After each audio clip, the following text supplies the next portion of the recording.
ibihe byiza abakunzi ba Nino TV ku biganiro tubagezaho ndetse n'amakuru tubategurira, murasuhuzwa nanjye Mwana Ndaki. Ngarutse rero muri studio kugira ngo tubahereze amakuru agezweho ari kuvugwa kuri Nino TV. Tariki 27 ukwezi kwa kabiri 2026, mu by'ukuri tukaba turi ku munsi wo kuwa gatanu. Mwana Ndaki rero nje muri studio kugira ngo turebere amakuru hamwe agezweho ya update. Amakuru rero aturuka ku mirongo y'urugamba, turibanda cyane muri axe ya Masisi.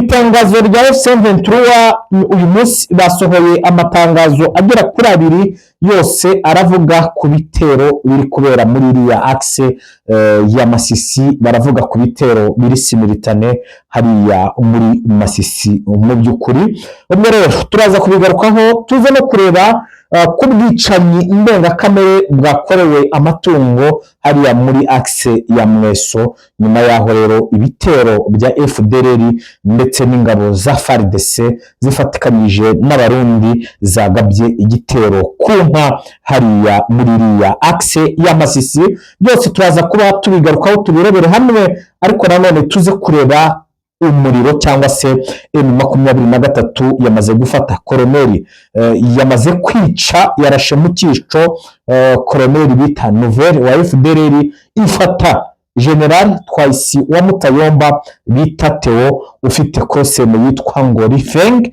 ikaba nawe yamaze kuba imuta muri yombi. Ni intambara rero cyangwa se n'imirwano yo kwisubiza uduce M23 yari yambuwe ubwo yagabwagaho ibitero hariya mu nkengero z'umujyi wa Rubaya. Ariko nanone turaza no kugaruka kuri bombe ya Janvier Karayire wateye bombe muri centre ya Nyabyondo mu gitondo. Rero uyu APSRS Janvier Karayire babyutse bataka ibirindiro bya M23 biri hariya muri Nyabyondo. Ngaya makuru tugiye kuganiraho, niba hari n'ibya politike turaza kubirebaho kuko biragaragara ko mfite Rwamukwaya Olivier ku murongo wa telefone. Mukwa, umeze ute?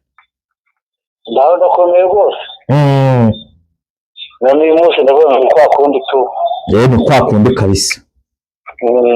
Yego bikomeye ko twamaje kwiyakira. Yego nabonye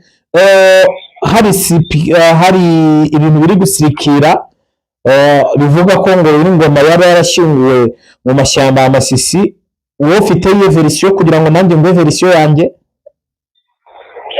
Yewe byanashobora ko nyine nabyemera kuri y'inyeshyamba ntabwo ziri mu rugamba ziri kurwana, ntabwo bijye mu biro by'imihango n'ibiryo. Ni iki kibo ku nyeshyamba zirwana pe. Iyo umuntu muri bo apfuye ntabwo bajya bakora ibiriyo n'ibyo ntabwo ziri inyeshyamba. Yuko Fred Rwigema yarashwe 90 ashyingurwa 95. Inyeshyamba ziri seriye zirwana ntabwo bijya mu biro no kurira.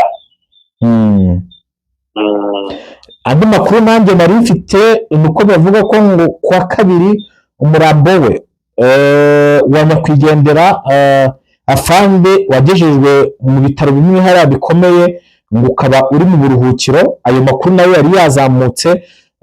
Ubwo buri wese afite suruseze, nta kintu cyo muri uru rugamba, nta kintu cyo guterensa. Amakuru yose aje umuntu agomba kuyavugaho, ariko hakaba harimo n'abarusabira mu nduru bari kuvuga ngo uri ngoma ngo arahari, uri ngoma ngo ari mu bitaro. Muko aba bantu bababwira iki bari gushinyagura?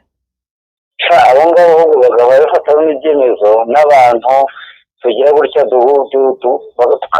tukanabamagana kabisa ko Uwiringoma yitabye Imana kandi yitabye Imana wenyine ubu ngubu ese yaba hari akaba atarigaragaza n'ubwa mbere se bamubitse igihe bamubikaga yagiye yigaragaza ariko kuri inshuro amakuru yagiye hatanzwe no mu bakadiri ba M23 b'indani bagaragaje ko yitabye Imana yabyize ku mugaragaro mu itangazo ariko uwo mwagana wese weye details imwe uko yanditse yamusezeyeho uko urebye bose bakanyuka n'abandi byose bagiye bandika bagiye basa n'amusezeraho nyine tu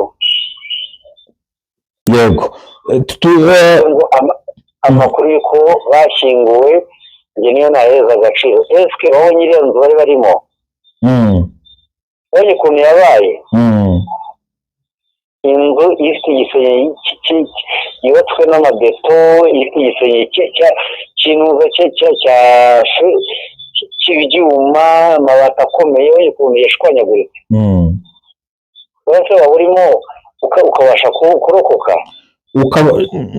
biragoye hanyuma se ubaye waraguyemo bwo niyo mwe nka 15 babasha kubatandukanya ntabwo byashoboka ngo ibyo bakoze bya kinyeshyamba kujya kubashyingura nimba ari byo koko nyine nabishyigikiraho kugira ngo kubahereza agaciro revolution cyari bazahereza agaciro kimwe n'abandi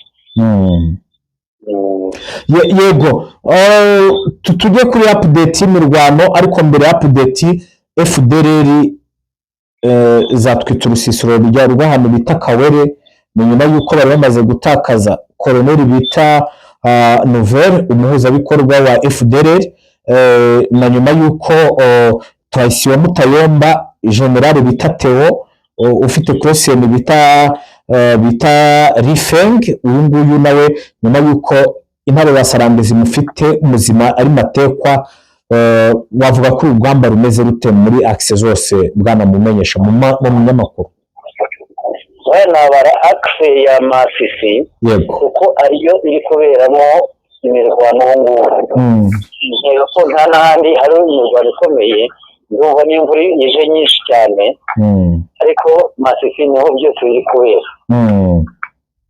Masisi aba FDLR nabo bose bahuye n'ibibazo ariko icyo mbara ni uko biraza gukemuka mu minsi igiye kuza M23 yafate nicyo nanayisaba ifate n'ibindi bice by'imbere kugira ngo abose tuzongera kuza kwiga ibitero yego mukawe ndumva ahantu uri imvura ikumereye nabi reka nkureke akoze cyane n'amakuru wacu Mukwaya Olivier ahantu hari imvura imeze nabi ku buryo n'ijwi rye ritari riri kumvikana kubera imvura mu by'ukuri hariya imeze nabi cyane gusa amakuru hari rero nuko iyo 23 yasohoye itangazo Lawrence Kanyuka ati ni itangazo ryasohotse saa 9 n'indi minota hejuru rigaragaza ubugome n'ubunyamaswa izo ngabo za Kinshasa abo Barundi iyo FARDC abo Bazarendo iyo FDLR uburyo batwitse umudugudu wa axe bita Kawere uyu mudugudu rero bakaba bawutwitse nyuma y'uko bari bamaze gukwitwa uruheno mu by'ukuri ukabona ko ni intambara iri kubera hariya za Kazinga ni intambara iri kubera za Tubona ni intambara iri kubera ahangaha mu hepfo za Ruki kuko amaze kwigarurirwa M23 yahanyuze ikomeza imisozi yose ihengamiye gatoyi urabona ko harimo urugamba ruteye ubwoba mu by'ukuri rero M23 irimo irarwana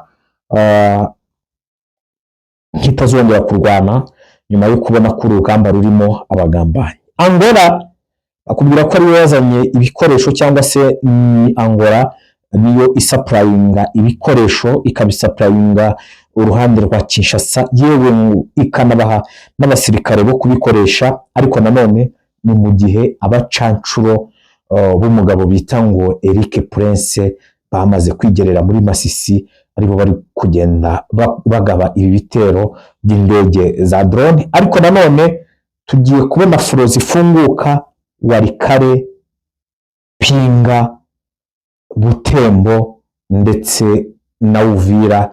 M23 igiye gusubira Uvira, Fizi, Baraka, Karemi, maze sha nibitabasunitse muzongere mugaruke mwikarakase ku mirongo y'iki, ku mirongo y'urugamba.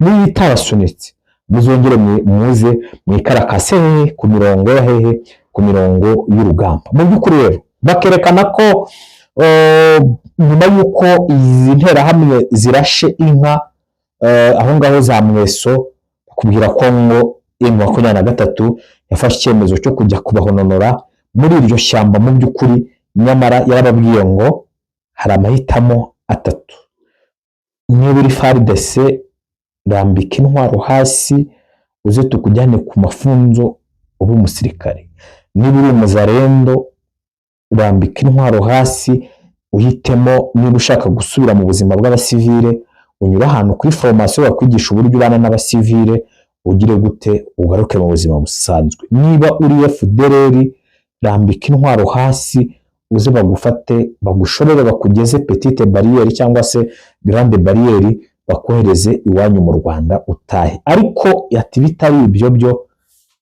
niba ushaka umuriro azagira gute, azawubona. So iyi ni Nino TV, njyewe ndi Mwanandaki. Turakomeza dukurikirane amakuru ari kuvugwa kandi agezweho.